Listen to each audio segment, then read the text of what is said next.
எல்லாருக்கும் வணக்கங்க. நாளைக்கு நம்மளோட பவர் என்னன்னு காட்டக்கூடிய நாள். நம்ம விரலை நாளைக்கு வைக்க போகிறது வெறும் மையம் மட்டும் இல்லை, அது அடுத்தவங்களோட தலையெழுத்தை மாற்றி எழுதக்கூடிய ஒரு பேனானே சொல்லலாம். நம்ம போடக்கூடிய இந்த விரலால் ஓட்டு நல்ல மனுஷரை தேர்ந்தெடுக்கணும். இது ஆள்காட்டி விரல்னு சொல்லுவாங்க. ஆள்காட்டி யார் தப்பு செஞ்சாலும் அவங்கள சுட்டி காமிச்சதை தான் இந்த விரலுக்கு தான் ஆள்காட்டி விரலுன்னு பேர். அதே போல் தீயவர்களை இந்த எலெக்ஷனில் தோற்கடிக்கணும், நல்லவங்க மட்டும் தான் ஜெயிக்கணும். உங்களுக்கு தெரியும், நடந்த 2 ஆட்சியும் மக்களுக்கு எந்த ஒரு நல்லதும் நடக்கலை, கெட்டது தான். நல்லதுன்னு பார்த்தீங்கன்னா ஓரளவுக்கு அதே இந்த ஒரு பணம் கொடுக்குறது, லேப்டாப்பு, டிவி, அதெல்லாம் யார் பண்ணுங்க சொல்லுங்கள்? அவங்க சொந்தமாக சம்பாரிச்ச பணமா? மக்களோட நம்ம பண்ணாங்க. நம்ம கட்டுற வரி, ஒவ்வொரு வரியும் நம்ம டேக்ஸ் கட்டி வாங்குகிற பொருளுங்க, நம்ம வெளியில் வாங்கும் போது நம்ம பில்லு கொடுக்குற டேக்ஸ், வருமான வரி, இதெல்லாம் நம்மகிட்டேருந்து பிடுங்கி நம்ம பண்ணித்தான் நம்மளுக்கு திருப்பி கொடுக்குறாங்க. இதில் அவங்க என்ன நம்மளுக்கு நல்லது பண்ணாங்க சொல்லுங்கள்? ஒரு டிவி, ஒரு வீட்டுக்கு ஒரு டிவி கொடுத்துட்டா, ஒரு லேப்டாப் கொடுத்துட்டா, மிக்சி கிரைண்டர் கொடுத்துட்டா, அவ்வளோதாங்களா மனுஷனுக்கு அத்தியாவசிய தேவைங்க. நல்ல படிப்பு வேணும், நல்ல வேலை வேணும், நல்ல வீடு இருக்கணும். அதுக்கு மேலே நல்ல குடும்ப தலைவன் இருக்கணும். குடும்ப தலைவன்னா ஒரு வீட்டுக்கு ஒரு குடும்ப தலைவன் இல்லைன்னா வீடே கெட்டு குட்டி சொர போயிடும் இல்லைங்களா? அதே மாதிரி தாங்க நம்ம நாட்டுக்கும் ஒரு நல்ல தலைவன் வேணும்.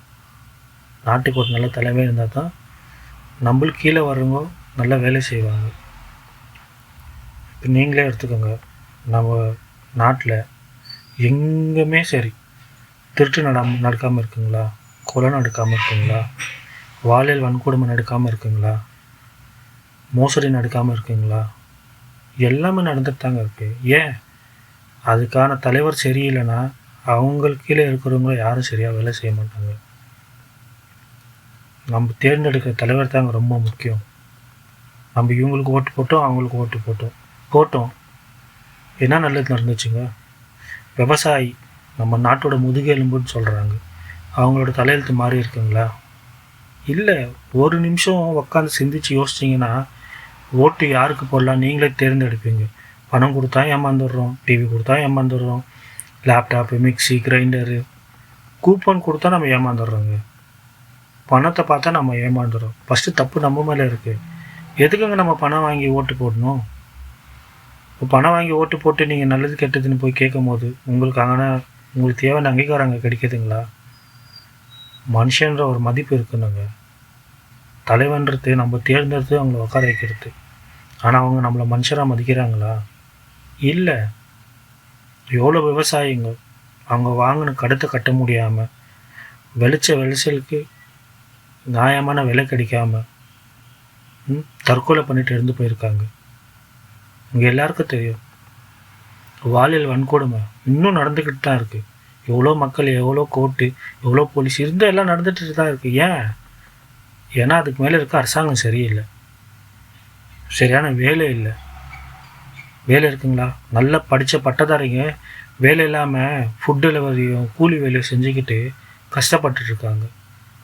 ஏன் அந்த மாதிரி ஆளுங்களுக்கு வேலை வாங்கி கொடுக்கலாமே? ஏன் செய்யறதில்ல? அதெல்லாம் எதை பார்த்தாலும் ஊழல், சுரண்டல், பணம் பிடுங்கல், இதை தாங்க. எங்கே பார்த்தாலும் கரப்ஷன். அப்போ மனுஷர் நம்மளாம் எங்கே தாங்க போகிறது? இன்னும் கொஞ்ச நாள் போனால் மனுஷனை கொண்டு சாப்பிட வேண்டிய நிலைமை வந்துடும். போதுங்க. ஓட்டு போட்டு தப்பான ஆளை தேர்ந்தெடுத்து நம்ம மோசம் போனதே போதும்.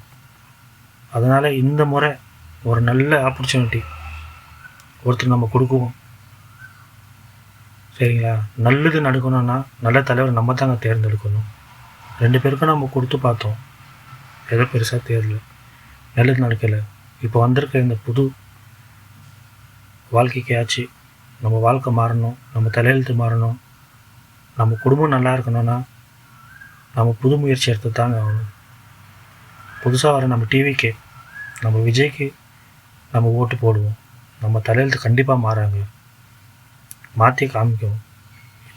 நீங்கள் கூட நிறைய இடத்துல பார்த்துருப்பீங்க, காசு கொடுத்து வர மக்களுங்க எங்கே, காசு கொடுக்காம அந்த கூட சேர கூட்டம் எங்கே? அவரை பார்க்க அடுத்த